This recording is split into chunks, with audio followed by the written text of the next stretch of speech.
to a lot of you in the world. I know that our time difference can be pretty big. Um, I've decided to go ahead and talk today about something that I said I would address a few months ago. Actually, I meant to say this, and then some stuff happened, and then now it's a lot more important to actually talk about.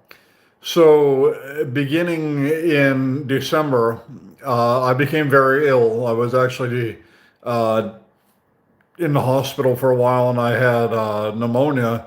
And then I had complications from pneumonia that put me back in the hospital again in January. So I spent a lot of time being really sick the beginning of 2025, and my health is just now beginning to recover to a point to where I feel quote unquote normal again. And normal for me is kind of subjective. Uh, when I say that I feel normal now, it's in relation to my ongoing or chronic illnesses that I have. And I said a few months ago, I said, I might talk about um, the problems that I live with. Chiefly, so about 20 years ago, I was diagnosed with Meniere's disease. And Meniere's disease is a inner ear disorder that has a lot of variables to it. So for some people, it can be strikingly debilitating, and for some people, it can be more of a mild nuisance. And then some people that there's a fluctuation where it goes from being really bad to not so bad, back to bad, and whatever for a long time. I fall into kind of the lower end of the group, not the lower end, but the last end of the group, I should say. I started off having a very severe uh, complications from Meniere's disease. So what those complications are is, and what you see reflected when I do videos or speak publicly, is the fact that I am mostly deaf. I am hearing impaired profoundly.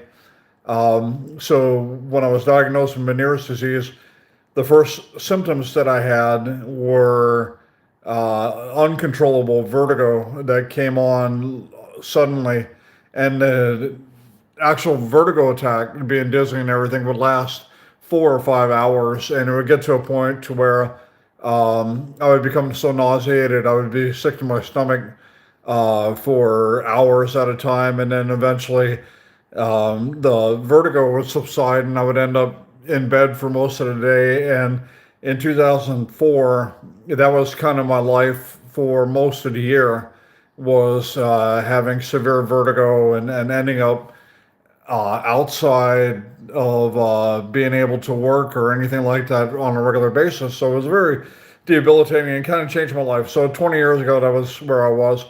And I ended up making some important decisions to change both my career path and my personal goals, which led me to writing professionally, which I started in 2005. So I was still working with the hearing loss that was starting, and I had vertigo all the time. I lost my balance, and that's been a big thing to change over the past 20 years, is to shift. So your brain is actually amazing. You're able to, through your vestibular system, through your inner ear, you're able to maintain your balance as a biological entity. You're able to go out and walk and run on uneven surfaces and all these things. And it's really amazing how well your uh, inner ear can coordinate that. Now, when you get diagnosed with something like Meniere's disease, that changes. And for some people, myself included, it meant that I lost my vestibular balance.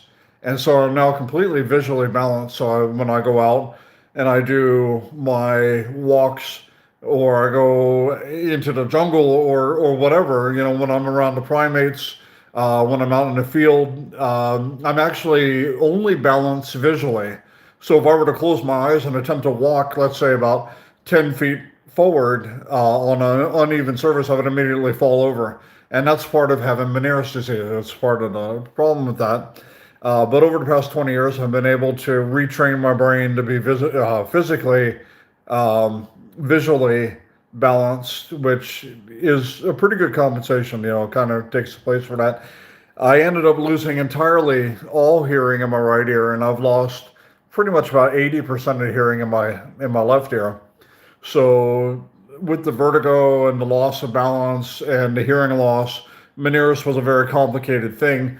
I found out later it was also part related to autoimmune disease, which I have, and that eventually manifested itself in so many ridiculous ways that I get tired of dealing with it. I had alopecia issues where the hair loss and patches and that sort of thing. Um, I have a hard time dealing with illness in general. And that brings me back to why I started this video. So, like I said, back in December, I was diagnosed and then hospitalized with pneumonia. And that pneumonia lasted for a long time, and I was re-hospitalized in the beginning of January for complications from that. And it was just a much harder go of it because of my chronic issues, and the autoimmune really didn't help. And I'm just now getting to a point where I feel pretty much back to 100%. So for 2025, I've made one observation of the troop Bravo, and that's not for lack of wanting to. I miss my monkeys. I miss the really awesome things that have been happening at the park, at the mangrove park, where the staff there and the forestry office has come together to do a lot more conservation and education. And I was such a big driver of that last year that it was really hard for me to be knocked out of the whole thing in the beginning of this year. So now I'm jumping back into it, and I'll be going either this week or next week, for my second observation of the year, and just diving back in both feet forward. But I wanted to explain a little bit why that tapered off and why I've had difficulty getting back into the field. Um, just the whole dealing with the pneumonia was bad enough, but when you add in the complications of having not lifelong, but chronic Meniere's disease, it's been hard. It's been really hard. I'm struggling to talk about it because it's so personal to me. I actually don't open up about it a lot because it's difficult. Because on one hand, I don't want to be one of those people that says, "Hey, look at me. I've got a disease and I'm overcoming it, so you should think I'm really cool." Blah blah blah. That's really not my bag at all. I'm not like that. I'm more quiet about it. I was so disheartened by the changes that took place in my life when I was first diagnosed with Meniere's disease that I avoided talking about it for a long time because it doesn't define me. Being hard of hearing or deaf shouldn't define me. Not having balance, having vertigo attacks, whatever.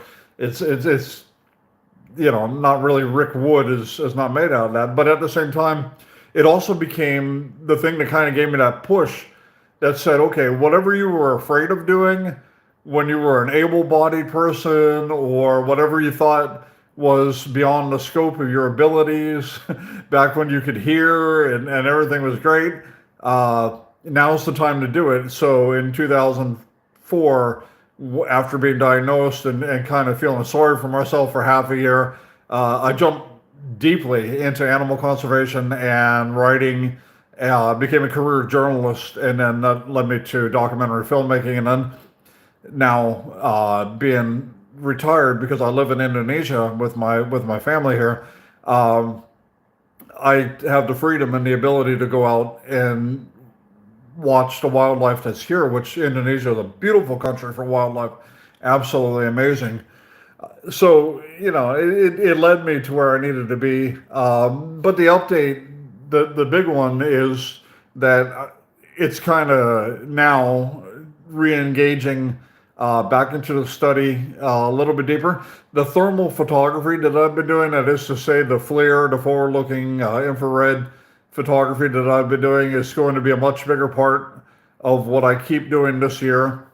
You may not see as much of the funny little monkey baby videos, and a lot more of the deep science. You're probably going to see a lot more of the deep science because what I'm looking for using the thermal imaging is I'm trying to determine preferences and location preferences for foraging and how they go about anthropogenic foraging. So that is to say, if they go into a trash can or a fire pit, how much danger did they expose themselves to going into a fire pit or whatever to retrieve a Coke bottle or cookies or whatever. And the thermal imaging helps kind of determine just how dangerous it is.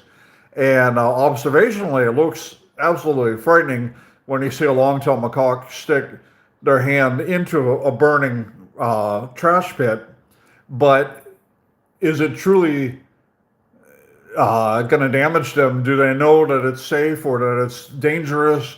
You know, and all these things need to be more quantitatively studied, and that's what I'm focusing on now, so that we can further understand how to live and coexist with the long-tailed macaques that live in urban environments like the ones that live here in Jakarta. You know, and it's really important. So anyway, that's kind of where I am, and that if you go back to the beginning of this video, or if you're subscribed, you go back to the beginning of this video, you can see that I kind of give a deeper understanding of where I came from as far as the medical issues and quote unquote disabilities that I live with. The reason I use air quotes for disabilities is not to belittle anyone that lives with disabilities, but I don't like to define myself in terms of being abled or disabled. It's, you know, when you live with someone like being deaf like me, you're not on a day-to-day basis thinking about your disability as much. You're thinking about what you need to do and what you want to do, and you just go out there and do it, hopefully. If that inspires anybody, that's great. And if you want me to talk further about it with you, that's awesome too. I'm willing to discuss how to overcome and adapt to, like I had to do, losing balance, losing hearing, whatever. That's great. Feel free to shoot me a message or a comment, and I'll try to get back to you. Anyway, that's where I am with this, and I hope everybody's doing well. Onward and upward, and thank you for tuning in.